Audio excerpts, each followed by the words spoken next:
Nagsasagawa po ngayon ng press conference sa Malacañang kaugnay ng sitwasyon sa Mindanao sa gitna ng pinaiiral na martial law.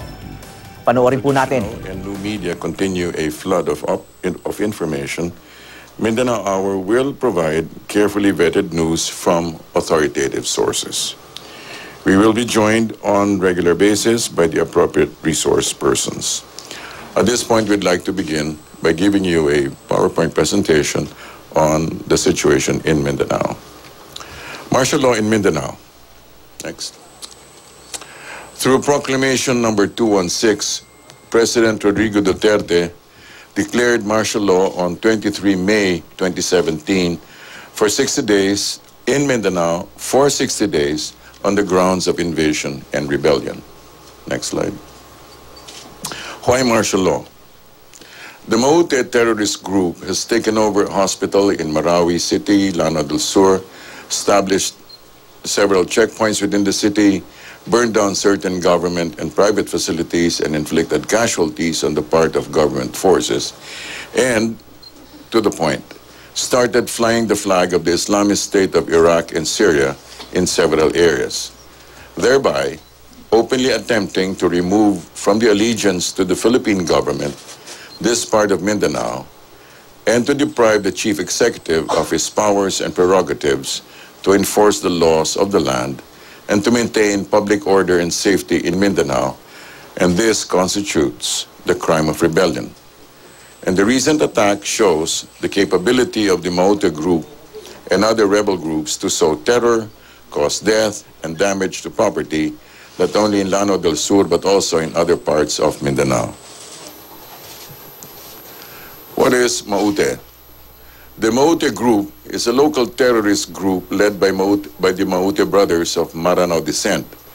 They saw terror in Mindanao and had been involved in several violent attacks in Butig, Lanao del Sur, and mass jailbreak in Marawi City. It has pledged allegiance to the ISIS. And what is the ISIS? The Islamic State in Iraq and Syria, ISIS, led by Abu Bakr al-Baghdadi, started as a splinter group of the Al-Qaeda. It aims to create an Islamic State called a Caliphate across Iraq, Syria, and beyond, claiming religious and political authority over Muslims worldwide. ISIS actions have been characterized by extreme violence. The legal basis to declare martial law. Section 18, Article 7 of the Constitution states that in case of invasion or rebellion, when the public safety requires it, he may, President, for a period not exceeding 60 days, suspend the privilege of the writ of habeas corpus or place the Philippines or any part thereof under martial law. The administrator. The martial law administrator, the Department of National Defense Secretary Delphine Lorenzana, is designated as the administrator of martial law in Mindanao. Next. What can the public expect? The declaration of martial law in Mindanao. Number one, it does not suspend the operation of the Constitution.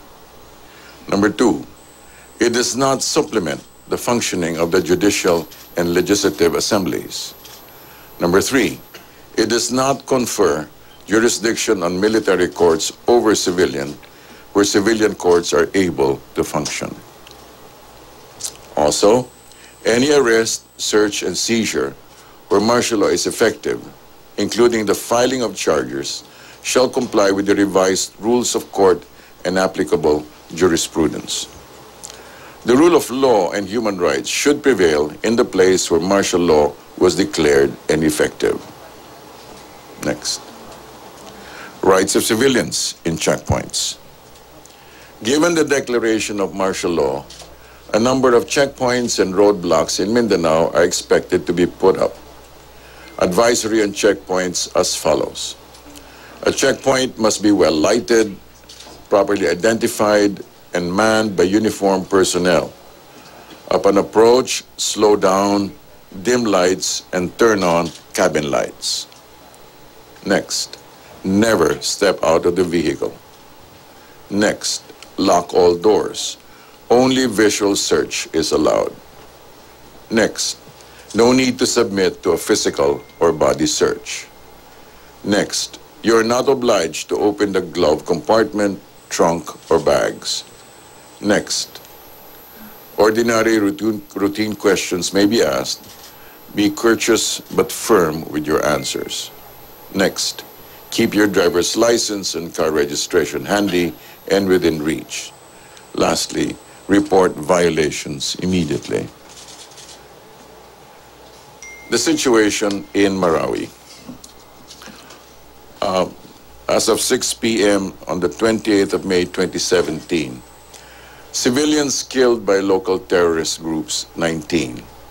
Civilians rescued, 390. Enemy killed, 61, confirmed by body count, 42. Confirmed by eyewitnesses, 19. Recovered high-powered firearms, 37. Recovered low-powered firearms, 4.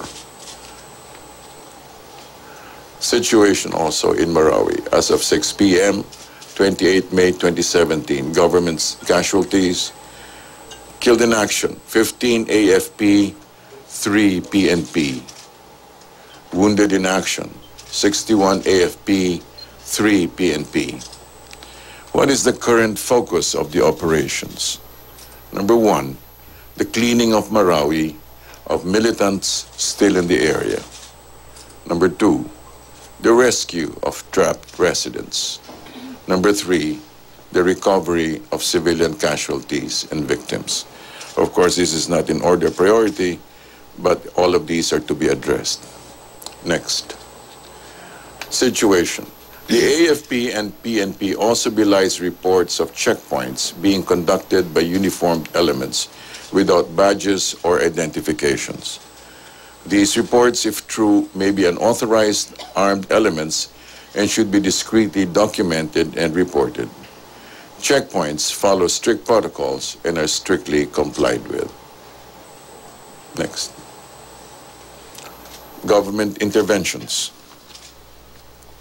To date, a total of 1,172,725 pesos worth of assistance has been provided to affected families in ARMM, all of which has been provided by the department through DSWD FO 10 and 12. As of today, there have been 12,509 families or 59,665 persons displaced in Regions 10 and ARMM, of which 1,018 families or 4,278 persons are still staying in 14 evacuation centers and staying outside the evacuation centers with their relatives or friends.